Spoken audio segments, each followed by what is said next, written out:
Well, hello everyone, and welcome to the latest episode of HR Tech Chat. And I'm very excited and pleased to have with us as guests today, Mike Erlin, who is CEO and co-founder of AbilityMap. He's joining us from the land down under, Australia. Do they still call it land down under?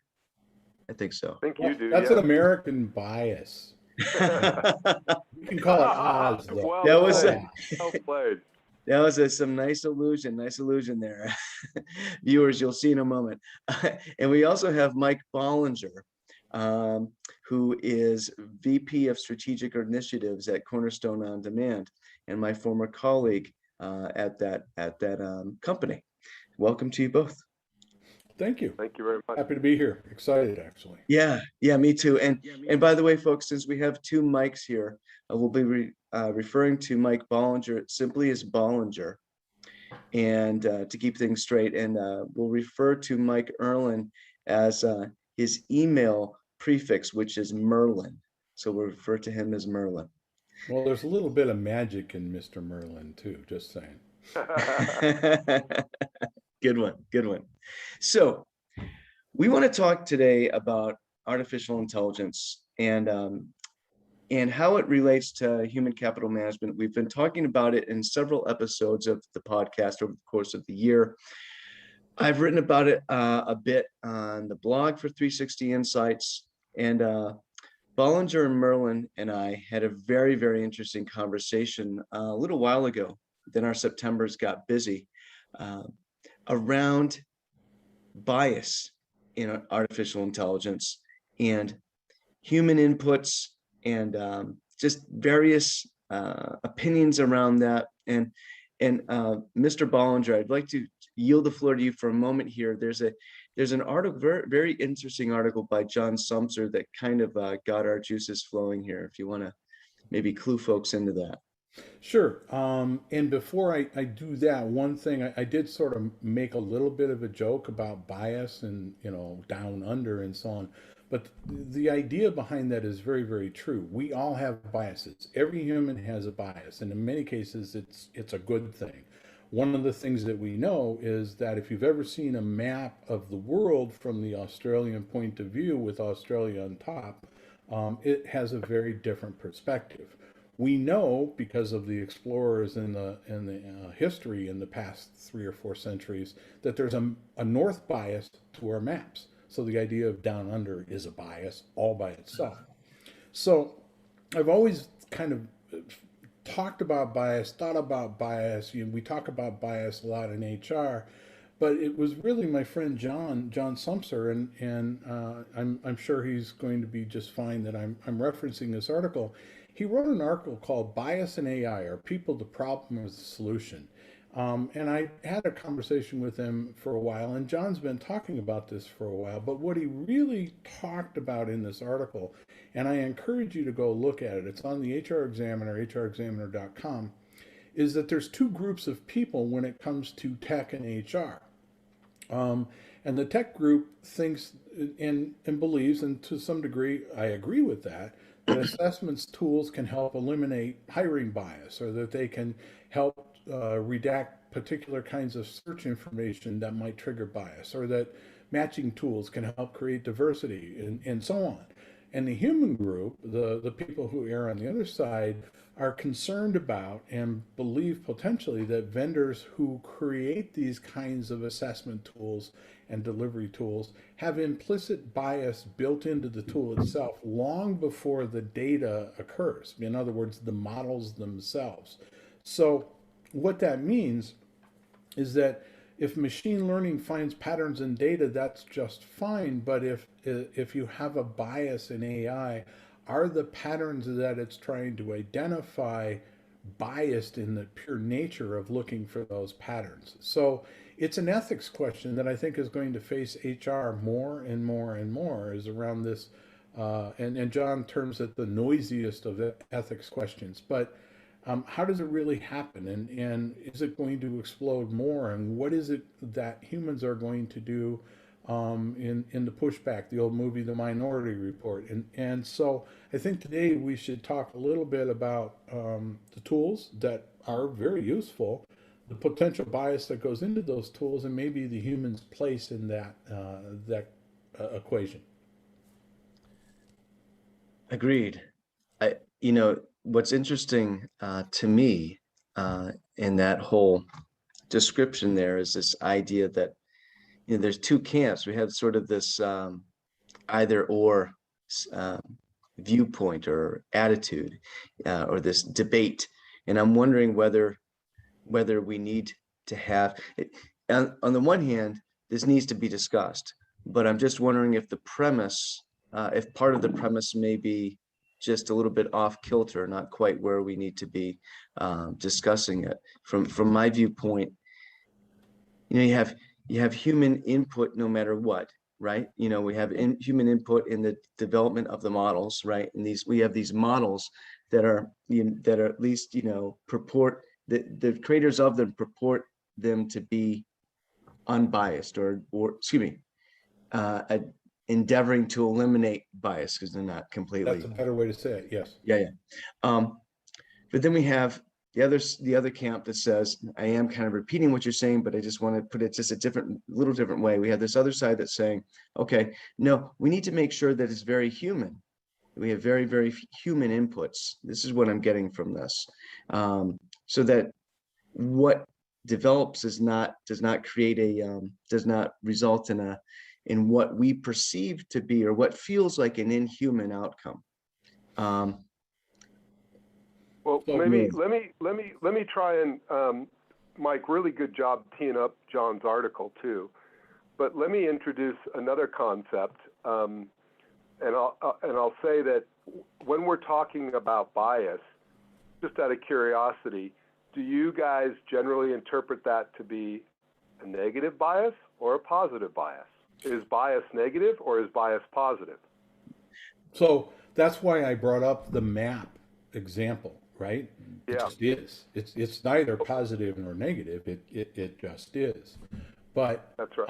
What I think we should be considering is it's not necessarily about eliminating bias, which a lot of the tools really purport to do. Rather, it's about identifying certain patterns and allowing us as humans to make good decisions. Well, that means that we need to make judgments, and we don't buy the output of the machines verbatim. And therein lies the slippery slope. So maybe for the conversation, if we flip it around a little bit and say, instead of saying tech or human bias, maybe we say, we recognize that the risk is tech bias, and there is human preference. And that human preference is something that we want to understand and frankly embrace, because that brings the human aspect to the technology's application. And in that application, we're trying to understand how to remove technology bias, because it has no human aspect. I'll buy that to some degree. I think where we need to be, though, is we need to be at the front end. I think that's the point of John's article. We need to be at the front end that as we create models, we need to be mindful of our own bias in those models. Yeah. What's the old joke about projects? Sorry, I got somebody at the door. What's the old joke about projects, right? Or models? Some they're all wrong, but some are more useful than others. Yeah. So that's an important part of this overall approach, don't you think? Yeah. I mean, well, John talks about the setting the algorithms and how those have their inherent bias. He then talks about the sourcing of data and the cleaning of data afterwards. Hey, look, there's Lee. Hi, Lee. Welcome to Zoom. You're on a HR Tech web chat. This will be going out to thousands of people. So say hi to How thousands. are you? Hello. Good to see you. That's Mike Bollinger. Oh my gosh, I love the silver fox look on you. This is great. You look great, and the beard, very cool. Okay, Brent, this is my beautiful wife, Lee. Hello, HR Hello. Tech Chat. This is my wife, Lee, my dog, Troopers right there. Wonderful. Nice to meet you. We're on Nice to to meet see you you, all, Lee. and good to see you, Mike, and have a really good meeting. Sorry I interrupted. No, no, No it's all right. problem. Little Okay, bit you of gotta a keep that photo in the bomb. recording. Sorry. Oh, yes, we will. So I That think says it. one of the things, if we're talking about the front end of the model, one of the things that you need to have is you need to have identified set of and Mike, you've been through this with the work that you're doing, but you have to have an identified set of guidance, if you will, or governance. And not that I cite Google as the absolute bastion of all things beautiful and lovely, but they do have principles that they try and create and they articulate around being beneficial. I'm looking at it now. Avoid creating or reinforcing bias, which is an important part of it. Be safe, be accountable, create privacy designs as a part of it, and be available with those principles. So if you set some governance in the beginning around what it is you're attempting to do, then then you become a better deliverer, if you will, of a model that at least can identify and articulate what the bias is. Going into a use of that tool as a human, then I know what I'm probably going to get and I can account for that. It creates a better outcome, I believe, if you go into it with those principles. That makes sense? Well, and that goes to what we talked about in our first conversation, which is, it's about asking the right questions, right? So before you even apply an algorithm, are you asking the right questions? And maybe I'll try to get a little more concrete here by, let's just use hiring as maybe a first talking Good. point, which is, okay. So our approach is we've learned over time. Originally, when we started, we thought, remove all the subjectivity and bias of hiring managers and what people define for the job, right? And I think John called it out. And one of the tools that we have is the ability to take a group of people who are high performers in the job and find out what makes them tick in common from a human capability standpoint, okay? And as we started in really 2016 doing that, we started to observe, wow, it's kind of important how you select what high performers are, and you embrace people of diverse backgrounds, and you make sure that the metrics that are defining your high performers are quantitative to the business, digging into all that. There's quite a bit in there. But even when we got to the high performers, what we started learning more and more is that the biased views of what leaders want in a business is an aspirational view as to where the business needs to go. So we quantify that as well, right? And then you take research from Sumser, or you take research from Josh as an example, or Bollinger, your stuff, and we look at, well, what are the research findings? And what we give our clients the ability to do is to look at what they want, look at what they have, and then look at the research so they can make an informed human decision about what they need. That's one of our best practice ways right now. Now, once you've established that, call it a success profile, which most people know it by, then the ability to apply AI, advanced computation, algorithms in a way that has the minimum amount of bias applied to the quantitative evaluation of a person in this case, that's critical, because we then compare them, we do both on the same framework, if you will, and that allows us to compare people. But I think I've kind of learned that in that article of Bollinger, it talked about the tech view and the human view. I think there's a blended view, at least right now, that has to incorporate and respect and embrace the human bias toward the want, the decisions that humans make based on maybe it's actual quantitative evidence of high performers, but recognize, did you do that right? And then look at the research and make a judgment call, because that's why humans are in the positions, we're supposed to make these calls to determine what you want and remodel. But always when you're evaluating people, I think that's where you have to embrace their preferences, which is a different story we'll come to, I think, but do that extremely well, reliably, consistently, without bias.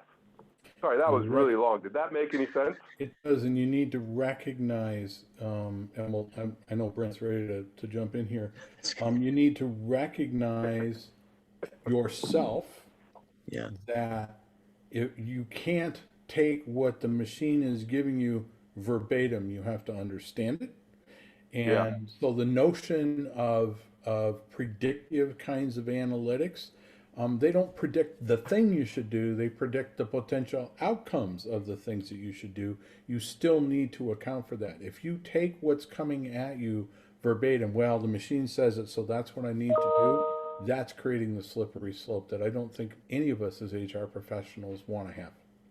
Yeah, Well, and on that point too, it's like there was one of the other articles tied to John's article talks about, are we looking at correlations, which has risk? That was referencing that article where, you put in historical data and low income as a driver for recidiveness of repeat crime incidents. So there's a correlation, or is there a causal scoring model? And the causal scoring model is a whole different bar. And to date, I won't say that our system is a causal scoring model. I won't say that. I can't say it. What we're showing is a correlation based on these parameters. And I think our parameters are very solid. We've taken a lot of time to do that. But when I go in and I talk to organizations, and it typically happens in recruitment, they want to push a button and say, okay, so I should hire. And Right. I just go, I go, guys, no. We're bringing quantitative, quite objective evidence based on all the stuff that we do that is another critical factor to work experience, to education, to performance reviews, referrals, whatever it is. And it's giving you insight into areas of human capability that we haven't had. But my goodness, that is not a yes-no decision. And I think a lot of people look for that, and it's dangerous right now. That's the slope. that's huge, actually. Yeah, I think there's actually a real I think an inclination. I think an inclination might sort of manifest or surface where it will be like, okay, let's just look at this. We'll call it psychometric data, right? We'll look at this instead of all the other, sort of conventional, traditional data that or information we've always considered in making a decision on who to hire, right? And I think I was talking with somebody recently around this, and she called it, we for so long we've looked at, let's talk about the traditional sort of conventional data, the old stuff that, it bereft of this, this better insight into soft skills or how people fit in within a culture, right?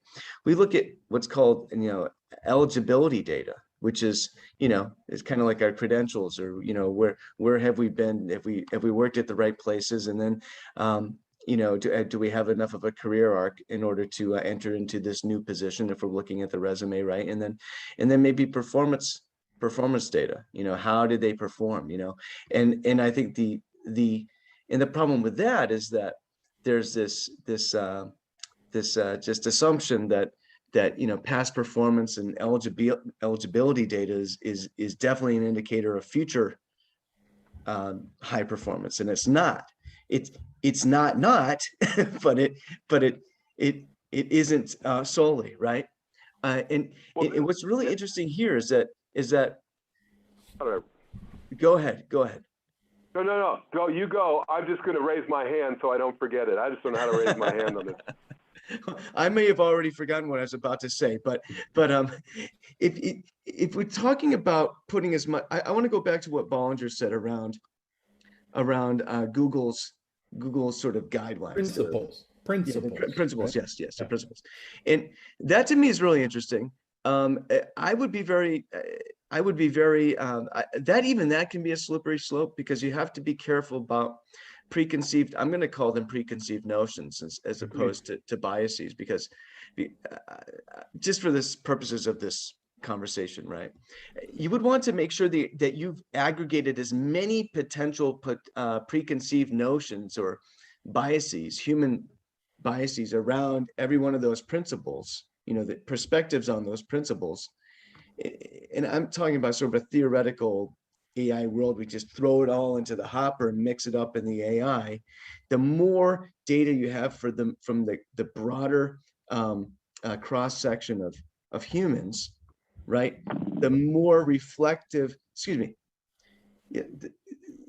the more perspectives it will represent going in, and the greater the potential that the AI will be able to sort it out and make sense of it in a way that we haven't been able to through our sort of analog back and forth between each other. Even in social media, we're just kind of communicating with each other on a Well, human level. so I'm But going to use a simple, quick example, and then Mike, this is going to help you. You're going to pile on from what I'm going to say. To your eligibility question, I guarantee it. To your eligibility question, I always cite this simple example. I have a niece who is an exceptional author, a well-written, well-regarded author, writes all the time, writes for newspapers and so on, and is exceptional at it. She took a gig, a role as the as an RPA chatbot voice, and her job was to ungenderize the voice of the chatbot. She knew nothing about technology, but she was exceptional at that part of the process, and earned a good living in a startup by doing that. So eligibility, we tend to take these paths that are around, if I got this skill, I got that skill, I got this skill, I can do these things, when that is completely outside. Natural language processing is completely outside the technology purview that she landed in. So one of the dangers of using AI to be prescriptive and predictive is you miss those kinds of things. And I'm going to pause because I know Mr. Erlin is going to want to talk about that. Well, I think I'll come to that because that's identifying her innate, inherent talent that she has for a specific role, absent the fact that she may not have ever done it before, which is absolutely critical, particularly in Australia, because even though we're on the top of the world, our borders are closed. And so had no background in tech. And had no background in tech on top Yeah, of it. I mean, that's a beautiful story. And so let me come back to that, because I think we might want to, particularly with that segue, I think we need to look at, in terms of setting up the question, this ties to something that we talked about a long time. Remember when we started talking about the future of work? I mean, it really started picking up about 4 years ago. Mm-hmm. And what we said is that as all our jobs get taken over by technology, humans are going to have to step to a higher level of analysis and thinking, okay? I think at this stage in AI, and again, one of those articles talked about either the governance of the questions that you're asking and the tools that you're applying, and whether it'll be legislated, which takes longer, whether it'll be done by communities in a responsible way, or whether it has to be owned by the people who are applying it in roles. I think we have to understand we have a responsibility to think about these things. It's not going to be perfect, but to do our best because we're in this period of transition. So higher level skills around how you apply it and being open and aware to that as a new component is critical. Now, the second component, which goes to your niece, is the piece that is missing, I firmly believe, is the embedding the human preference in the AI. Because I'll give you a perfect example. Most all the systems, Cornerstone, where we all spent work at one time, right, is a wonderful system, but it is subjective, biased, and observed in the measures that it applies across the full talent spectrum, okay? Performance review. You have self-assessment, you have manager assessment, and you have 180, 360 potential. And we all know about the rater effect, right? The performance, the rater effect, RATE. Right. Yeah. Right. That's right. We look at, I may have taken a job, and I have the skills to do it, but what's everybody screaming about, particularly down in Australia right now, is we're all worried about the great resignation boom, right?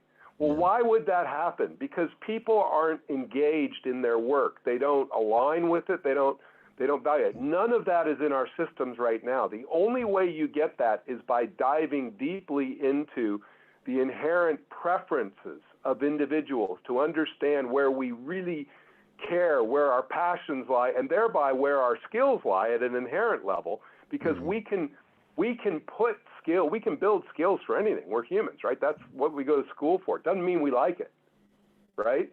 Yeah. So if we don't understand that foundation, and let alone in our human capital management systems, but when we start applying AI and those inherent human preferences or bias, what I care about isn't considered, then we're going to be developing people in areas in which we don't get them into the flow, right? They're not digging what they're doing. They're not passionate about it, and they're going to leave. The great resignation is the great search for meaning. Yeah, Yeah. it is. Yeah. Well, you're absolutely right about that. And you talk, Merlin, you talk a lot about making sure what people dig, right? He's leaving. I called him out. He's leaving. Oh, he doesn't dig this. I'm getting all heated up. If I don't have my water, I'll die. Oh yeah. So you talk about what people dig, and you talk about I've heard you use that term many times, and I love it. You talk about just now. You talked about what people inherently are good at is what they dig, and I think you're right. But I would just say it a little bit differently. I would say that if you're doing what you dig, you may not be the best at it, but that might not be the most important thing. If you really like what you do, then you're going to contribute something of worth. Like, we'll talk about rock and roll for a second, okay? Kurt Cobain, right? The guy was not a really good guitar player, but I'm sure he really dug playing guitar. I don't know if he'd ever become a shredder. You know what I mean? This is for the Gen Xers in the crowd, but you see what I mean? So I think that, they could go all the way to engineers, and obviously you need some of that. You need some of that rifle shot, pure talent, like the story you were telling, Bollinger, of the ungenderizing the voice and her ability to do that. That's a real true sort of just rifle shot talent that you need. And I don't want to go off on too much of a tangent, but I think of neurodiversity, right? And I think of folks on the autistic spectrum, right? And they often provide a very valuable sort of rifle shot capability to a team, right? And so there's that. So I think we're talking about there's those two things. You're right, but what happens is everybody. So I take your point. When I say people dig it, that's great, but there are different levels of human preference, behavioral preference that I have, right?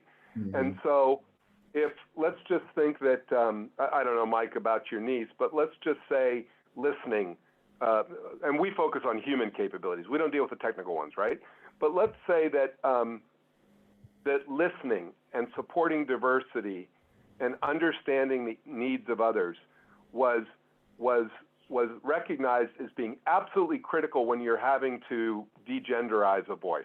Let's just say those were identified, right?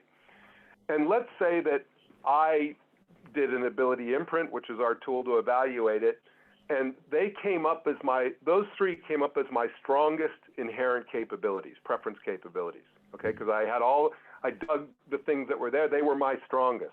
But what has to be done is you have to then compare my proficiency level, you have to compare my level of preference to create a proficiency level relative to a population that's being looked at. Because Mike's niece could have come in, and she is absolutely super passionate about all the behaviors that go to how you care for somebody, understand their needs.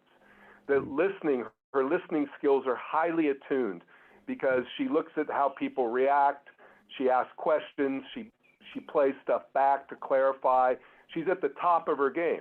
So even though what I dig may be those same three skills and they're my tallest at a level compared to a population that's going for that job, Bollinger's niece is across the chart. She's at the top. Mhm. Okay. My real so, point to that Yeah. story is, if we'd have used any kind of a classical tool, that synergy would never have happened, because she's still a writer. That was just a gig, right? And it was through a connection to a connection to a connection that that synergy occurred. And she did that work, and then she went right back to what she does naturally and knowingly. So there's a privacy aspect to it. There's an interest and influence aspect to it. There's a bias aspect to it. And I think that we're starting, and you talked about plyometric data. There's also biometric data that has bias in it as well.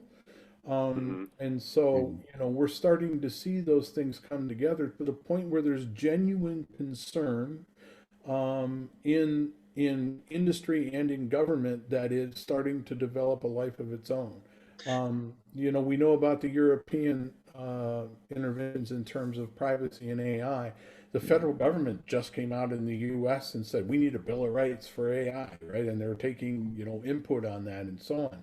But I think what we're seeing is, through the advent of advances in technology, you're starting to see a real recognition, at least on the part of many people, that you can't take it wholeheartedly, and that others need to be thoughtful about the outputs in a way that yields a good outcome, not a predetermined outcome. And that's really where I'm going, is how can it be a good outcome rather than a predetermined outcome? Back to our recruiting analysis.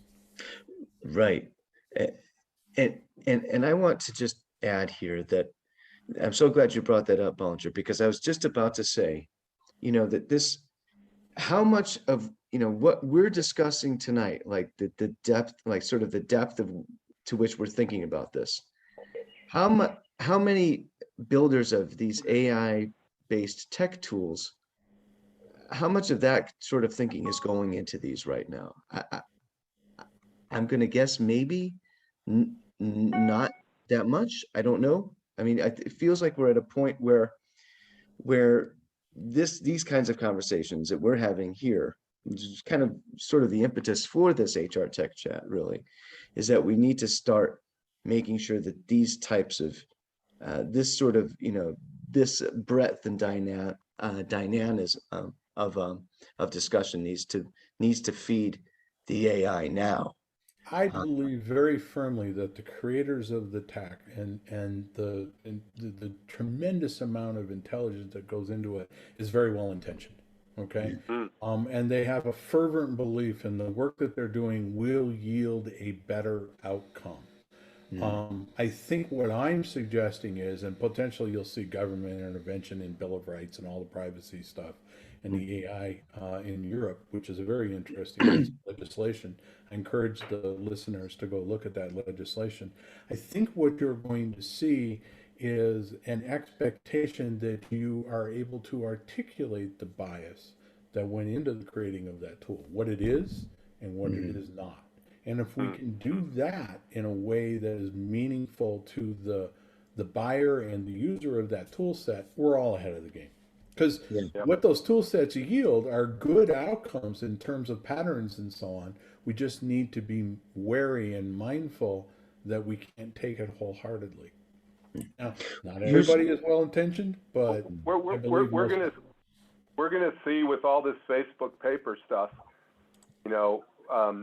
algorithms, how it's used. I mean, you have to think that legislation's coming down, and it's going to be like it always comes down. It's going to be a blunt hammer that breaks a lot of stuff Yep. until it gets refined.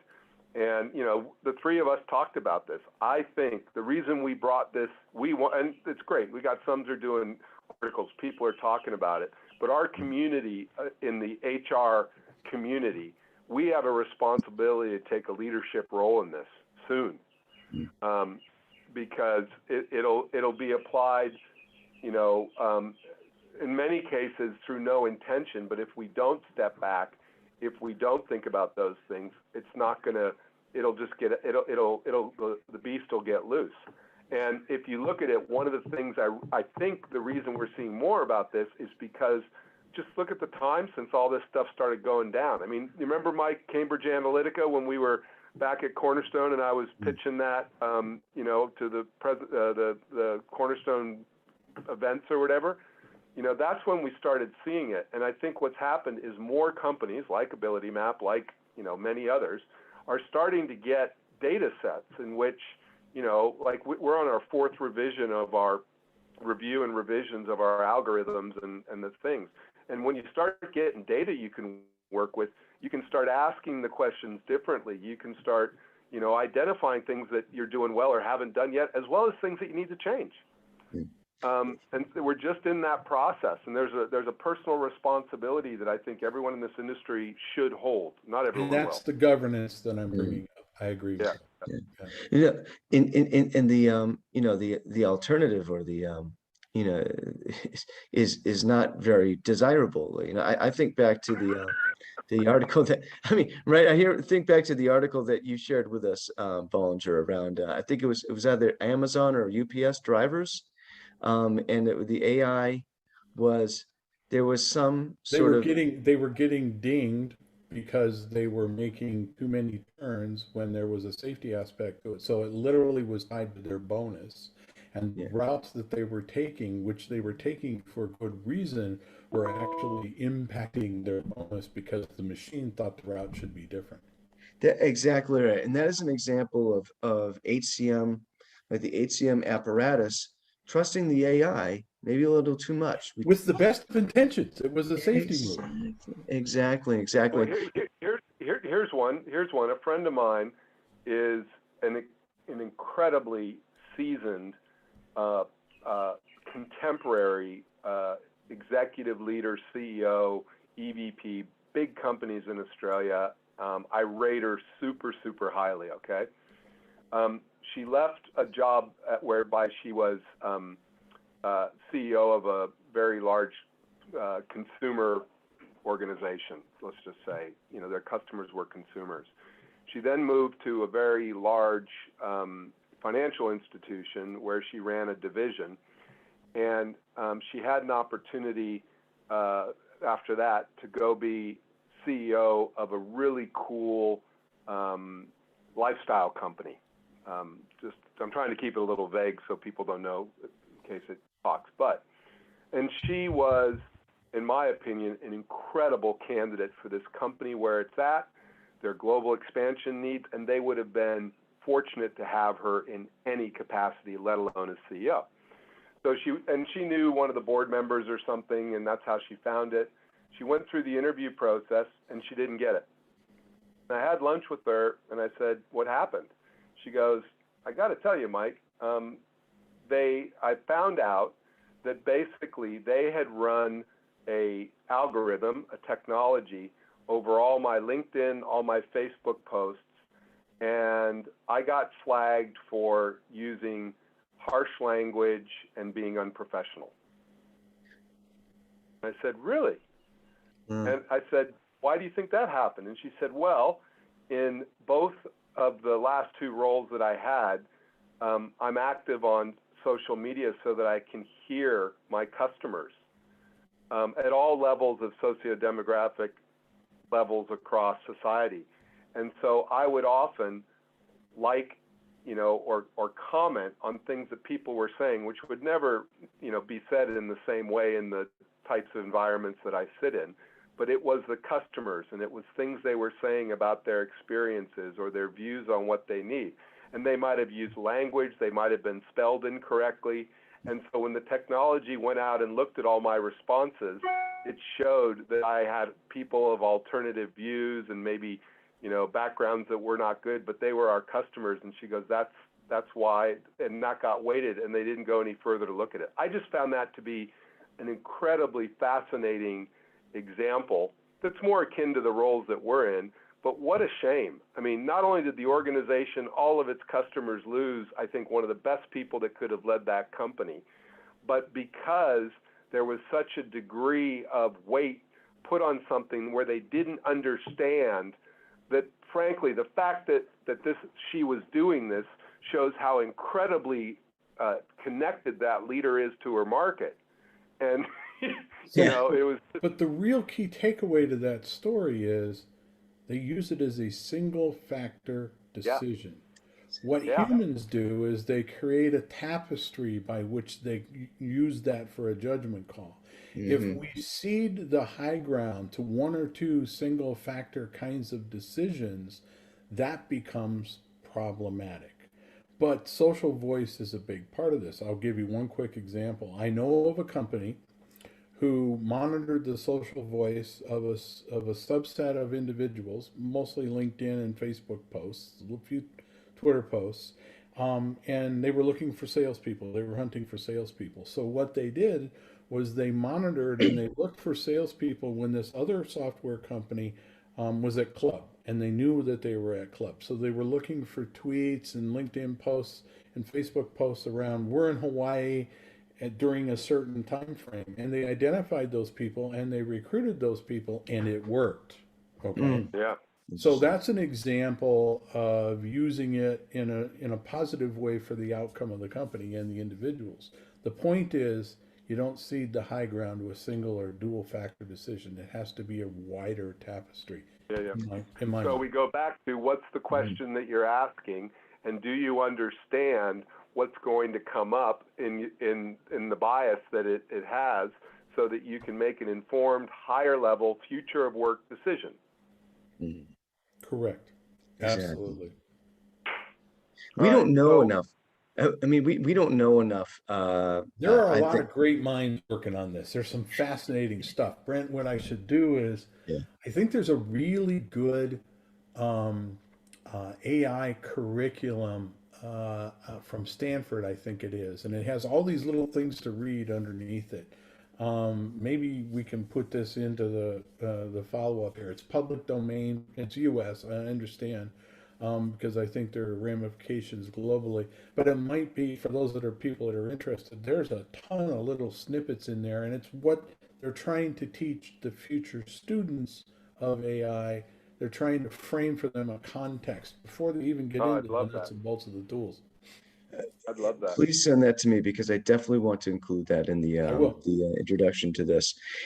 Just that example that you shared, Merlin, around, and then the one you shared, Bollinger, that just shows, that there's so much we don't know around what matters and what doesn't, and I mean, the nuances are just, they seem to be endless, in the one example that Merlin shared, that was a really bad idea to weight that so highly in terms of crawling their social media activity. Whereas in the example you shared, Bollinger, it was the exact right thing to do. So it's very, but you're right, it needs to be a constellation of factors considered, and then as humans, we kind of absorb it all in, and then we kind of divine sort of a decision, right? We arrive at a decision, and it's even in Mike's example, that's a good idea to go out and look at that and use that, right? That's not a bad idea. If anyone's interested in that, by the way, you should go figure out how Disney goes and recruits, but that's another story. But it's a good idea. It was just used badly. Yeah. The results were used badly. The results actually illustrated one of this individual's many strengths. Yeah. Exactly. Yeah. Well, I'm looking at the time, and we've been talking for a while here. This has been super interesting. Any final? Another dozen rabbit holes we can dive down. I know. It has been interesting. Hey, Brent, summarize the key takeaways, mate. What are the key takeaways we got from this? Well, I think one key takeaway is that we need guiding principles as we go about this. We need as much data as, this is my pet theory, is that we need as much data as possible from as many human perspectives as possible to make this, as palatable to humans as possible. We need to take into account human preference. We need to understand that biases can be positive or negative or even neutral, and we need to make sure that we're not trusting the AI too much. And then we're also looking to inform AI so that it gives us guidance as opposed to, black or white answers. And with the understanding that we'll be continually learning the AI itself, and we will be, and this is a virtuous circle. It'll continue and continue and continue. There's not sort of some end game where we'll all be able to stop doing this because the AI will be perfect, because it never will be. Never will be. Yeah. I think what I'm taking away is, this reinforcing, understand the questions you're asking, interrogate both them and the resulting results from multiple dimensions so that you understand it. Because I think we're abdicating, sorry, this is a generalization, obviously, but there's a risk of abdicating the decision authority that we really can't afford to do right now.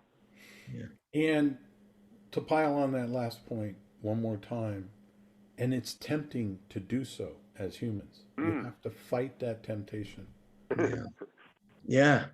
We want to defer to someone else, and that someone else is becoming the AI as opposed to a human being. And that's what we do with Waze. It's a new skill set. Yeah. We say Waze, get us there fastest, and we start the Congo line through the neighborhoods. Yep. Yeah. Seen it more than once. Well, thank you, gentlemen. This has been fantastic. Thanks so much. Thank you. Thank you. That was great. I always enjoy them. Well. Take care. Bye-bye.